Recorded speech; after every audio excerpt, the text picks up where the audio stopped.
नमस्कार साथियों, स्वागत है आपका VHUB स्टडी चैनल में। हम लोग व्याख्या देख रहे थे जयशंकर प्रसाद जी से संबंधित। व्याख्या में बाद में आप लोगों को पढ़ा दूंगा। पहले जो महत्वपूर्ण प्रश्न है उनके बारे में देख लेते हैं, क्योंकि अभी आप लोगों के सेशनल टेस्ट भी होंगे तो उसके लिए भी हेल्पफुल रहेंगे। तो आइए देखते हैं। पहला प्रश्न है, जयशंकर प्रसाद प्रेम और सौंदर्य के कवि हैं, विवेचना कीजिए। आइए इसका उत्तर देखते हैं। प्रसाद जी मूलतः प्रेम और सौंदर्य के कवि हैं और उनका काव्य इस उक्ति का द्योतक है। रूप की विभिन्न कलाओं और अवस्थाओं के ऐसे मार्मिक और सजीव चित्र उनके काव्य में मिलते हैं कि पाठक का हृदय आनंद विभोर हो जाता है। प्रसाद जी का दृढ़ विश्वास है कि प्रेम का संबंध बुद्धि से न होकर हृदय पक्ष से होता है, अतः इस क्षेत्र में भले बुरे की पहचान करना संभव नहीं हो पाता। प्रसाद जी का प्रेम स्वार्थ की नहीं बल्कि सात्विक विचारों की बुनियाद पर खड़ा है। प्रसाद ने अपने पात्रों को प्रेम की दुनिया में निष्ठा के साथ प्रस्तुत किया है। वहाँ आत्मविश्वास है, पवित्रता है, दृढ़ संकल्प है और निस्वार्थ भावनाएं भी हैं। जयशंकर प्रसाद प्रेम पथिक काव्य में प्रेम के स्वरूप को स्पष्ट करते हुए कहते हैं, हम लोग पंक्तियां कोट कर देंगे। पथिक प्रेम की राह अनोखी, भूल भूल कर चलना है, घनी छां है जो ऊपर तो नीचे कांटे बिछे हुए। ठीक है, तो ये प्रेम के बारे में वे लिखते हैं।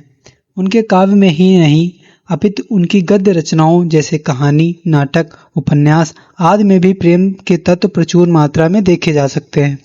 उनका चंद्रगुप्त नाटक राष्ट्र के प्रति प्रेम भाव को अच्छी तरह प्रदर्शित करता है।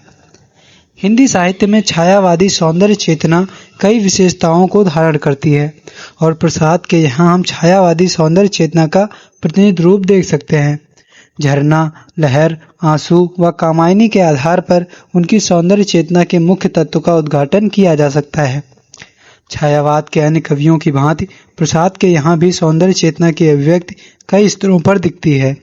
सुंदरता जीवन के सुखात्मक पक्षों में भी है और दुखात्मक पक्षों में भी। इसी प्रकार इसमें प्रकृति भी, मानव भी, नारी भी और हृदय में उठने वाले भाव भी। परंतु मानव सौंदर्य सर्वोच्च स्तर पर है, अर्थात इनके काव्य में प्रकृति के प्रति भी प्रकृति की सुंदरता का भी वर्णन है, नारी की सुंदरता का भी वर्णन है और मानव के सौंदर्य का सर्वोच्च स्तर पर इन्होंने वर्णन किया है। प्रसाद के यहाँ सौंदर्य के भाव पक्ष को केंद्रीय महत्व दिया गया है। नारी का सौंदर्य भी उन्हें सुंदर भावों की अभिव्यक्ति ही प्रतीत होती है। प्रसाद के यहाँ जो नारी सौंदर्य प्रस्तुत है उसमें दिखावट नहीं है बल्कि संकोच व लज्जा है। नारी के सौंदर्य हेतु जिन उपमानों का प्रयोग किया गया है उनमें उत्तेजना के स्थान पर श्रद्धा जैसे भाव पैदा होते हैं। नारी तुम केवल श्रद्धा हो, विश्वास रजत नभ पग तल में। ठीक है, तो ये लाइन हम लोग लिख देंगे। प्रसाद के यहाँ नारी व मानव सौंदर्य के भी दर्शन होते हैं। यहाँ भी प्रसाद छायावादी सौंदर्य चेतना का प्रतिनिधित्व करते हैं।